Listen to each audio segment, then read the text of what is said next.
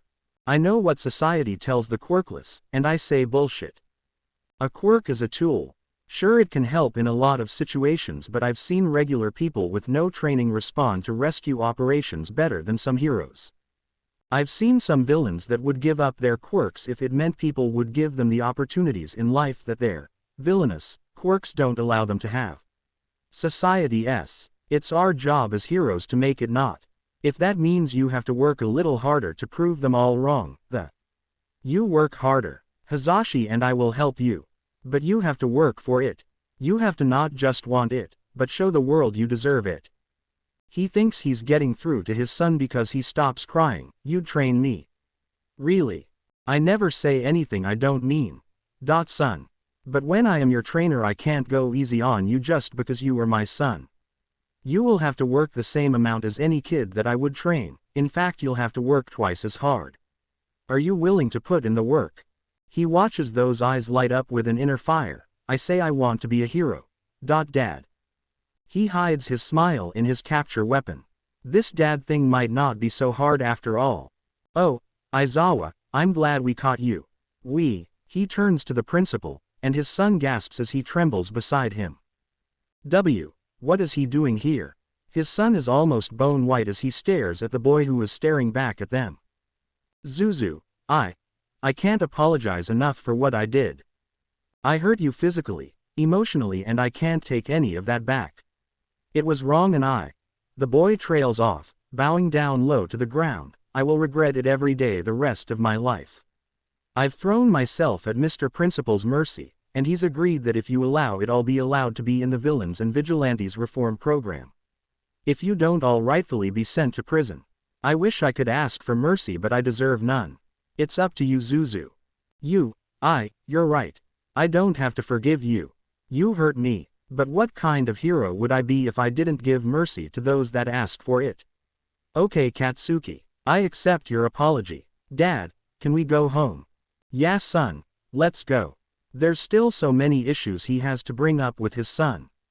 The quirk his son knows about but isn't using, his trauma involving the boy who'd apparently been the villain that attacked him, and he's glad he had a tight rein on his temper or he'd have been tempted to go a few rounds against that boy. But it's progress. He'll be happy with that for now. Chapter text. He always has plans within plans. Were they always nice? No. But he had been going over the camera footage from every interaction that his Shota had before his quirk mutation as well as every interaction with the other students whose quirks had mutated right after Khan had reported Monoma's mutation. Because Monoma's mutation didn't fit the pattern. It was a square piece trying to fit into a round hole. So he started looking without telling his Shota. For all his Shota was a logical being so much like him it was almost terrifying. His Shota did feel emotions and did have empathy. He did not, or rather he could not. He felt loyalty to those he considered his of course. He felt a certain parental pride in his Shota as his Shota went from near feral monster to a well-known underground hero. He even felt a fierce protectiveness for every student under his care. But he didn't feel empathy. So when he finds a commonality in every video clip he tracks down of a certain green-haired student, his mind whizzes, making connections. When he searched further he found an incident report from when that snarling Pomeranian of a blonde had tried to demand he be able to take an entrance exam because Deku had messed with his quirk. The doctors called it a mystery. The blonde who'd previously had no trouble using his quirk on others frequently had suffered what the doctors were calling an internal quirk explosion. Morons, the lot of them. He can see the whole picture now. Bakugo Katsuki was likely Midoriya Izuku's first victim. But he had no proof, and he had no real intention on calling the boy out about his fascinating quirk. As far as he could tell the boy was improving his peers by using his quirk. But then he can't help the curiosity when he finds Katsuki has emailed him to turn himself in for villainous behavior. He wants to see Izuku use his quirk, wants to see how it works so bad he makes a sort of trap for Izuku. He offers Izuku's tormentor a chance to try to apologize for his actions when he had no intention of ever sending Katsuki to jail even if Izuku didn't allow Katsuki to stay. No, he wanted to see if riling the boy up would cause Izuku to use his quirk. But he hadn't. He's almost tempted to giggle after Izuku and his Shota leave together. So much new data gathered about how Izuku's emotions might affect his quirk. He also gets to keep what would be a very effective, very destructive villain away from prison and indebted to him for a second chance. Like the delightful human expression said, he was killing two birds with one stone. Was it risky? Yes. But now his Shota is opening up in a way he never did before. His Shota is learning to be a parent just like he had done so long ago. It will be good for his Shota who'd closed himself off. His Shota may be a lot like him, but he had been afraid his Shota would become so much like him that his Shota would forget that he was human. His Shota had come close after losing Oboro and he never wanted to see that again. If he had to manipulate things to keep that from happening, well, parents often had to do things that they could never tell their children about to ensure their children had better lives. Doing something that would hurt his new grandson but would also push him into a position where his Shota would be fiercely protective of him. It was worth the price on his limited conscience.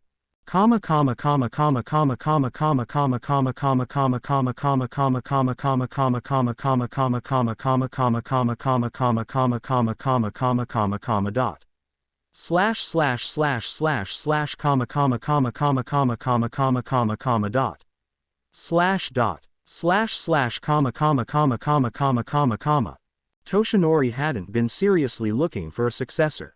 His enemy was dead, or he'd thought he was dead. What did the world need this cursed quirk for now that the monster it had been created to end was gone?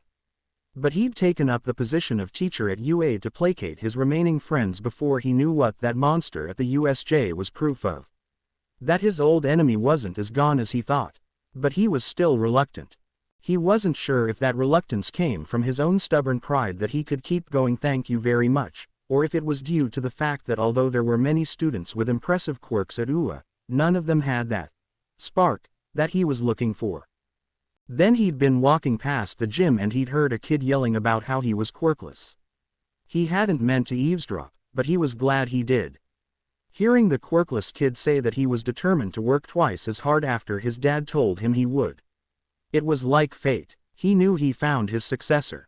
But how to get to him with his overprotective dad on high alert?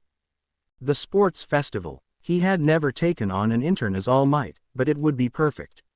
He'd take the kid on, get the kid to pick up some muscle and pass on his quirk. Even though he wouldn't have time with only 2 weeks to train the kid to take on One for All, the kid's overprotective dad would be perfect for ensuring the kid didn't explode all his limbs.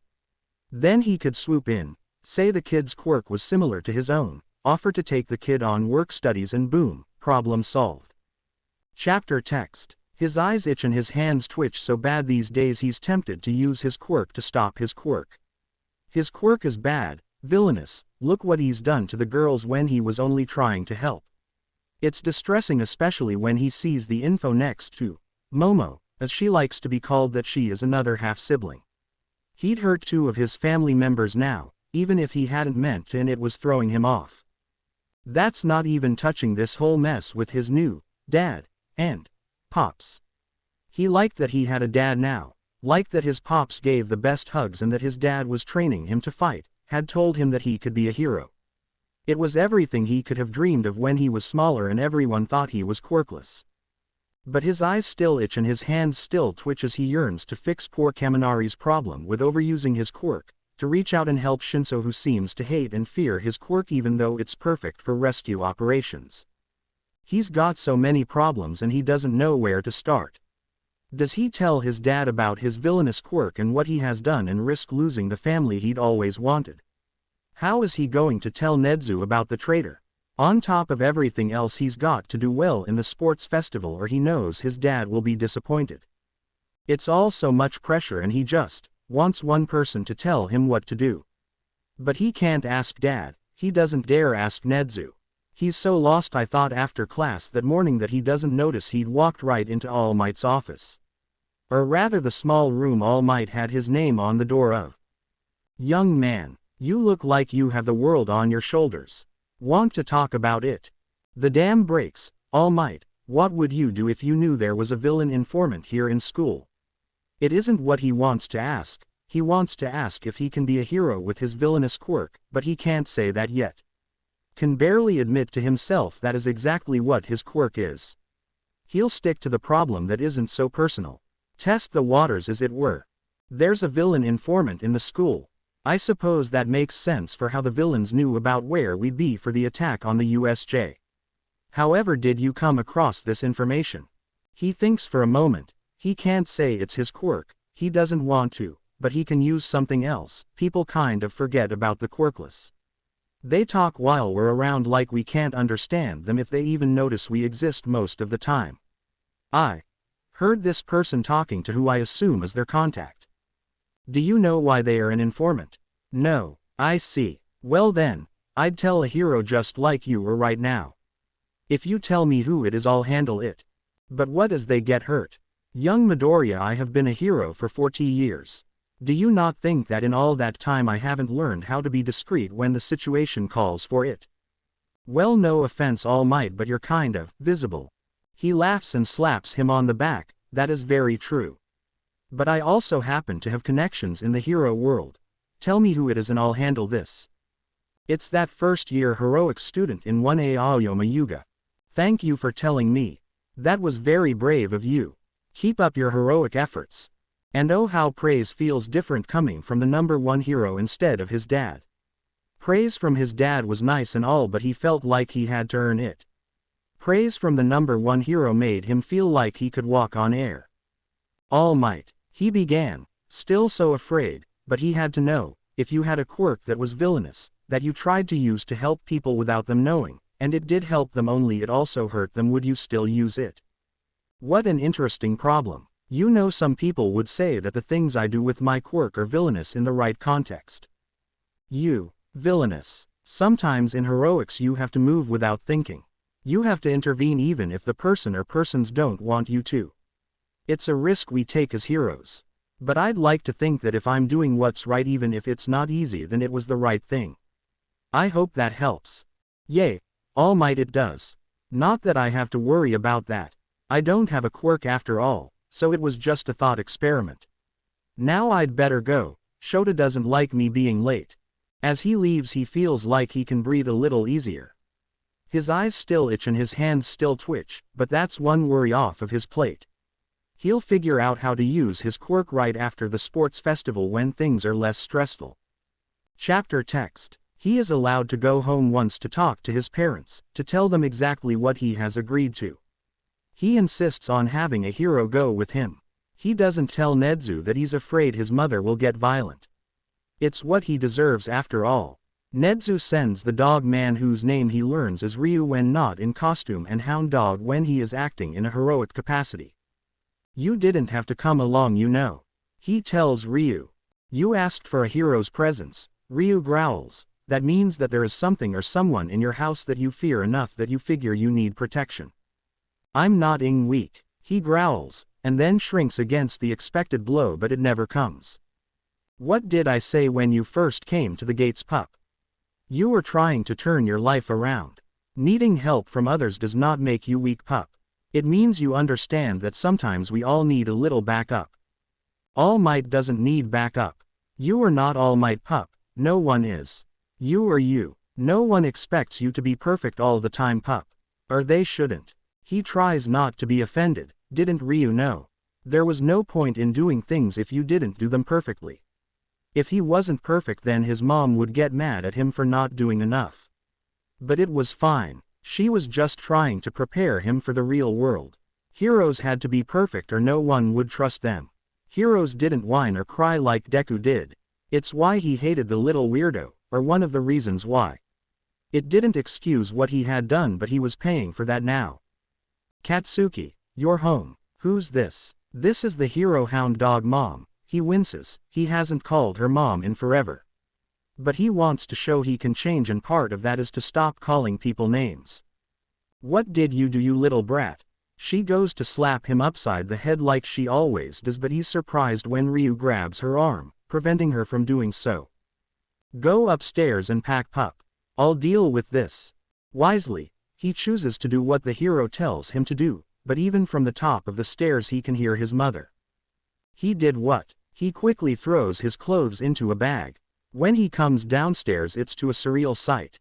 His mother is in familiar-looking cuffs, Ryu standing in front of her and growling. I see now a part of the reason my pup is running wild. He doesn't know how to feel about Ryu calling him his pup. He's a villain. He doesn't deserve anyone defending him. He never asked anyone to defend him.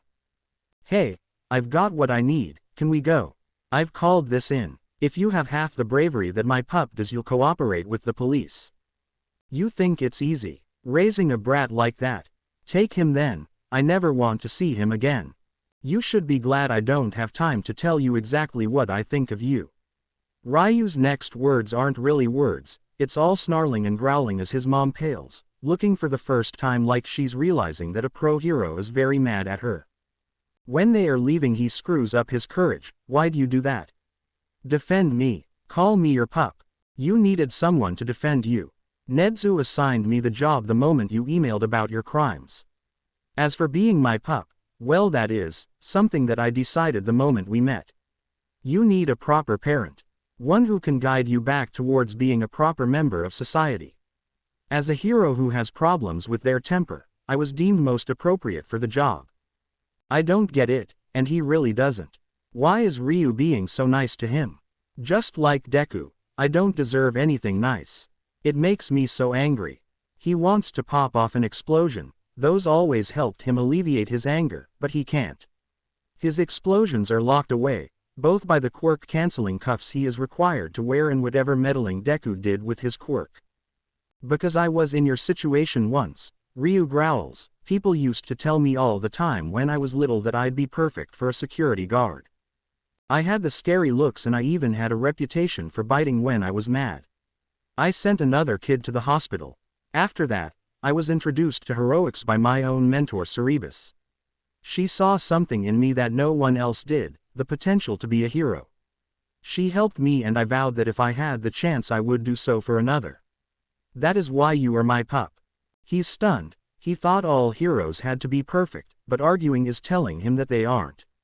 That they struggle, that they need help. It gives him a lot to think about as he unpacks at his new home, an apartment that's not too far from UA's campus. It never ceases to amaze her that she can see herself now, and with the little bit of experimenting they have been doing with Mr. Aizawa and Mr. Yamada, she had found that not only could she now control when she wanted to be visible or invisible, but she could also extend her invisibility to others around her. You know, if you decide you want to be an underground hero, you'd be a perfect fit. Mr. Aizawa tries to compliment her, but it falls on deaf ears. What if I wanted to be a limelighter? Now that I can be seen, is that superficial of me? To still want to be seen after it has cost my friends and me so much? Hagakure.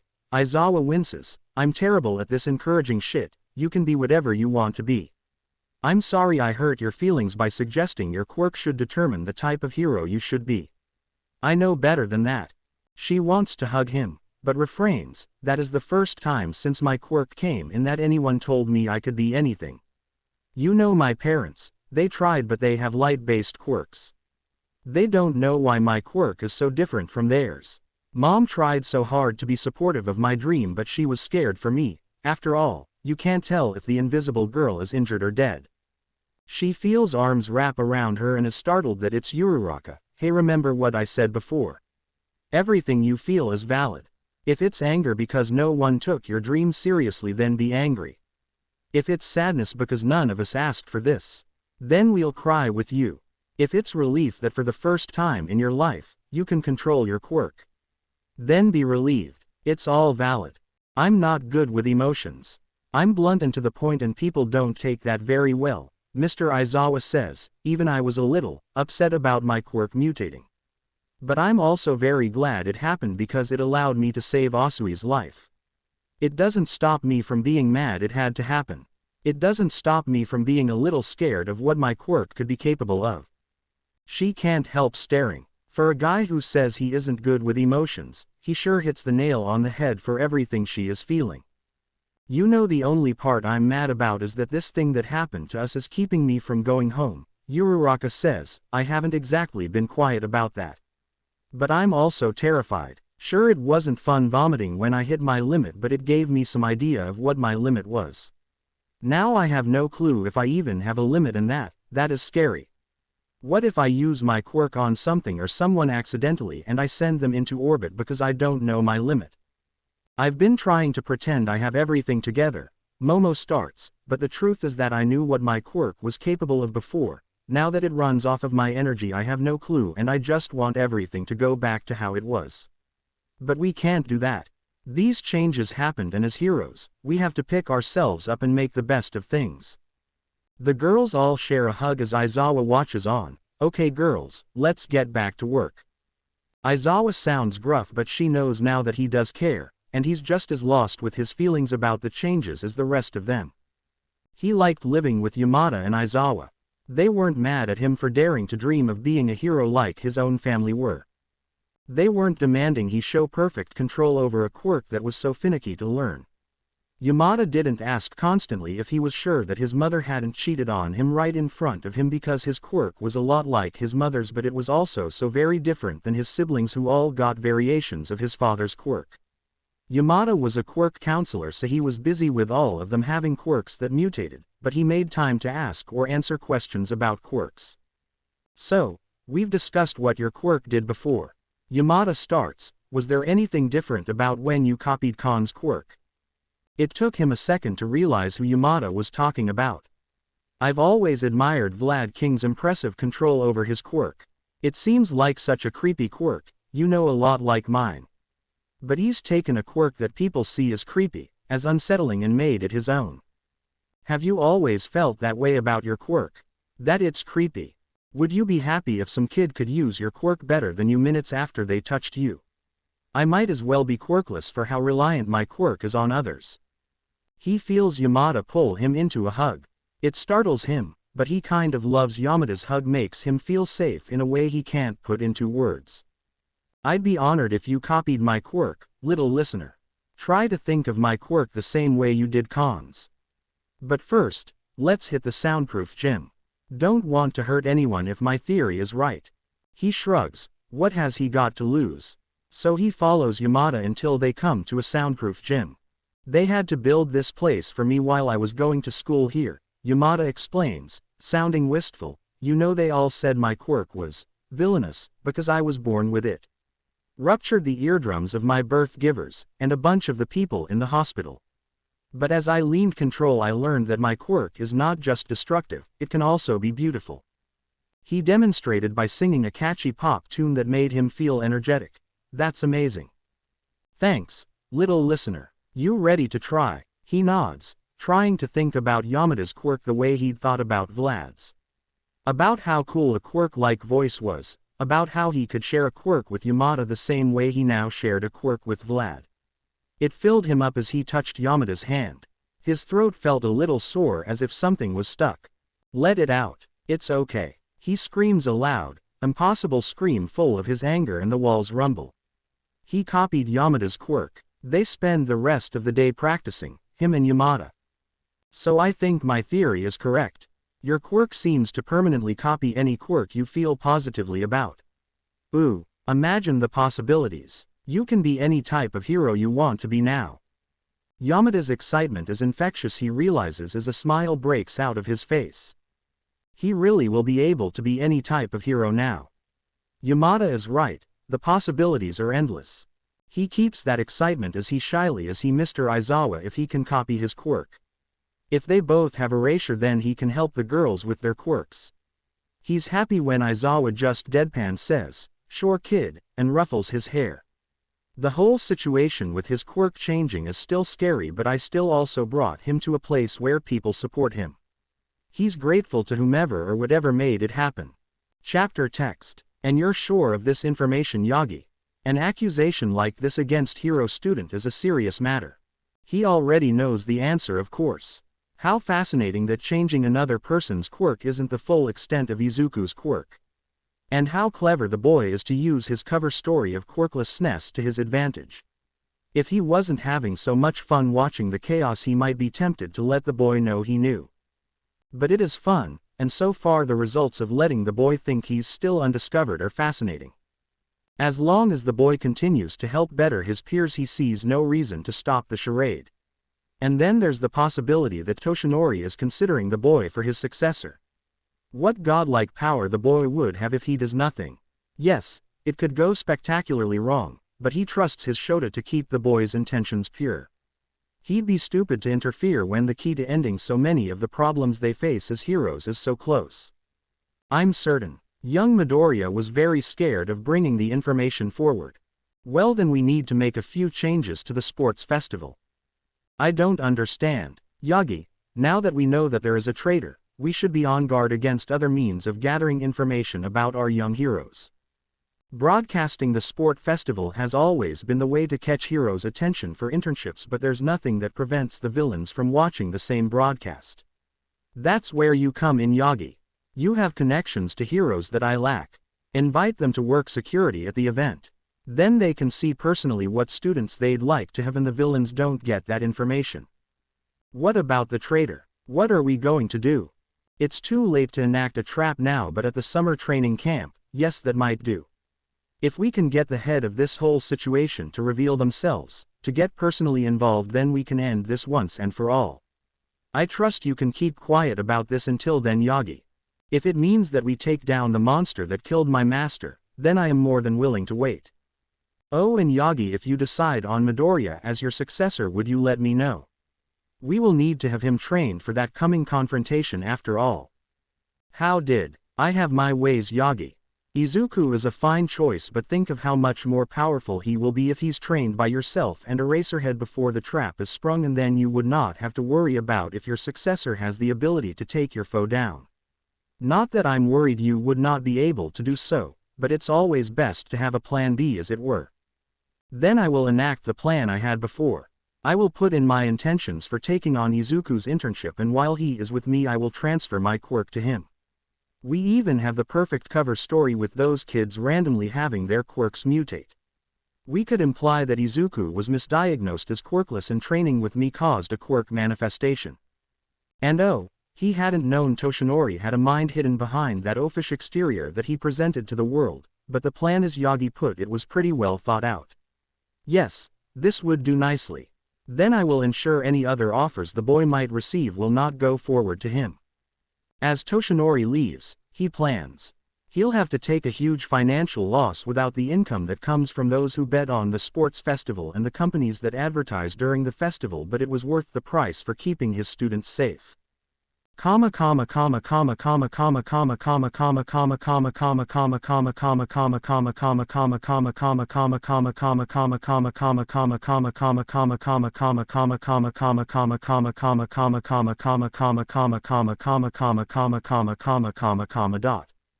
He doesn't know how his life has gone so far off the beaten path that he'd always followed. Logic was important to him because although he could feel emotions, and wasn't ashamed of them, he didn't see the point in being all mushy about expressing himself. His people knew how he felt if they were smart. That was enough for him. His logical way of thinking prevented him from wanting to get too close to people. Then Hisashi and Oboro had wiggled past his defenses, they had become his people. That had turned out poorly. He used it as a metric for his interactions with the students who passed through his classroom. If they were idiots who cared more for the fame of heroics, if they were sacrificial morons like he can admit Oboro was, or if they didn't show they had the attitude of a true hero, he failed them from the heroics course to protect them. But his class this year had gotten under his skin from the very first day. Not a single one showed they weren't serious besides the grappist and Ashido, but the grappist he'd expelled and Ashido seemed to have learned the harsh lesson firsthand that heroics wasn't fun. All of his kids had learned that harsh lesson at the USJ, and because trauma bonding is a thing, he is sure that is what caused him to latch on tighter to his kids. Perhaps that is why his guard is so low that he doesn't feel odd about being vulnerable around the kids that he is now responsible for. Perhaps that is the reason why he is more free with his affection than he ever has been. He doesn't know, and it doesn't really matter. Even if the other kids are able to return to their families, he knows he's attached now. He'll protect them and be the strong parent figure they need. He has to. It's only logical.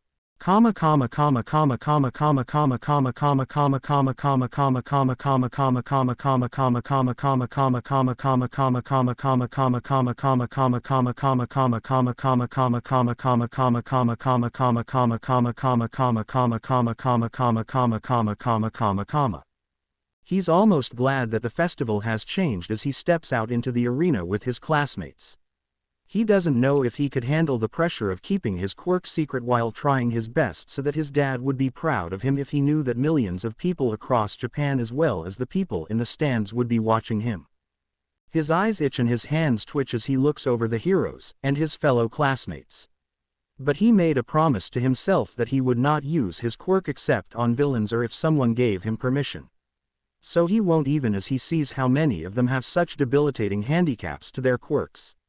It'll be a challenge, not using his quirk, and it'll answer the question once and for all if he could have done the whole thing quirkless.